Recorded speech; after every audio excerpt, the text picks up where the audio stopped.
The TSA is not allowed to collect your passwords for your electronic devices. However, Border Patrol exists in sort of a gray area and may be allowed to do so. Yeah, it's not exactly protected by the Fourth and Fifth Amendments, which would protect your protection from unreasonable searches, as well as your self-incrimination, so to speak. And it's a little bit worrisome. You may remember last month when NASA JPL employee Sid Bicanaver was detained upon his return from his vacation in Chile, and he was strong-armed into turning over his phone's password. That phone did belong to JPL. And it's a little bit worrisome. You may think, oh, well, I would just change my password later, or I would just change my PIN later. And you could, however, a lot of times people aren't necessarily thinking about these things, especially in stressful situations where they can be detained, handcuffed, otherwise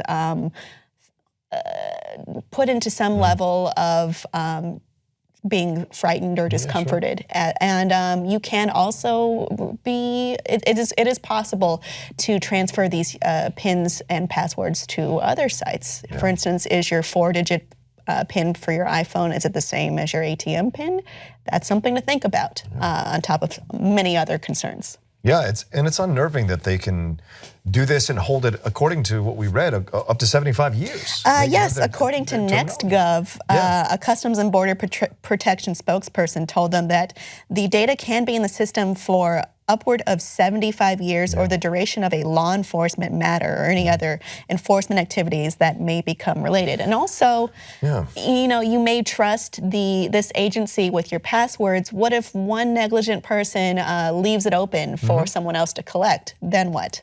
Yeah, and this is something we talked about last time I was on here with Best Buy, how they were, the CIA, I guess, or FBI was hiring people on the Geek Squad to go into people's computers, and they were paying them and search them. Negligible space for images. For any kind of images or any kind of information that could lead them to find something about them. And this is the same thing. You know, some people coming across the border may not know that they can do this. Like, a lot of people are not as technology proficient or savvy as most people are. I think you can be easily intimidated into doing this. Of course. I mean, if they can handcuff you and mentally intimidate you, and if you go on the Border Patrol website, it is a bit unsettling. They're like super happy that Trump won and became president. And one of their quotes, I know I have it here, is they said that they're happy that they'll be able to enforce their rules. They very well could, and on these people who are coming across the border, because they see it as these immigrants. They very well could be immigrants looking for a better life in America, or they could be. Or they could be radicalized terrorists seeking to harm America. So it's always that's underneath this, these violations at times of our civil liberties, to have these kinds of access to our personal stuff.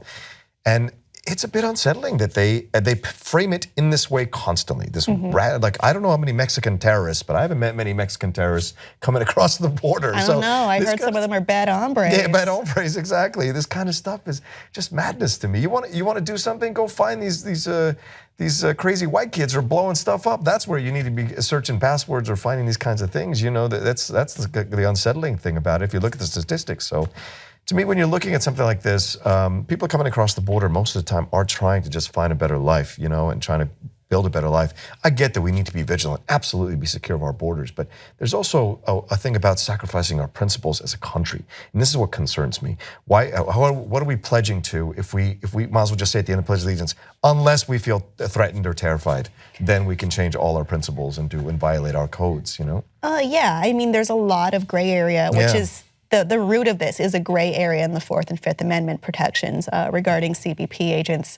And it's possible that certain agents may just choose to, you know, use whatever information that they want to use, or if they find a certain person attractive, or if they want to shame someone. For instance, there's a Canadian man who didn't want to give his name, I'll include a link below though, who was being shamed and being forced to open all of his same-sex dating apps and sites. And there was no reason in there that this would contribute to protecting people or helping people. This was just to shame him, and it was unfortunate, and it was cruel and unnecessary.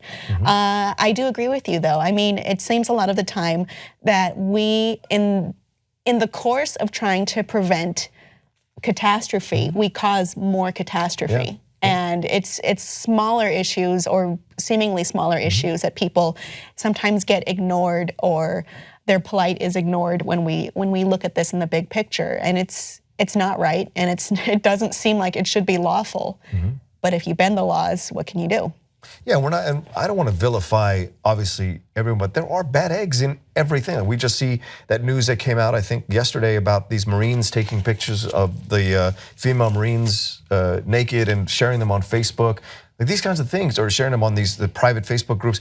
These are things that happen, unfortunately. There are bad eggs in every situation. So if you arm these bad eggs and you protect these bad eggs, like this article says that they've been like protecting people who have had numerous accusations of harassment, numerous accusations of violating, their principles and their ethics as a border agent.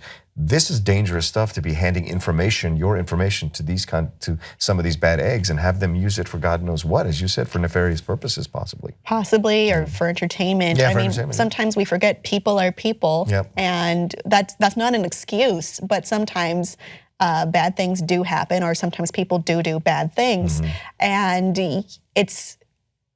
it's not my duty to trust people with this information if it's not my legal and lawful obligation to do so.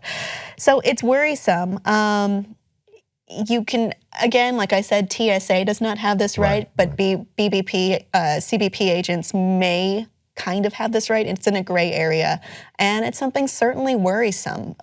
Audience, what would you do if you were pressured to give up your password? Would you deal with the interrogation and possible handcuffing, or would you just hand it over and hope you can remember to change everything later?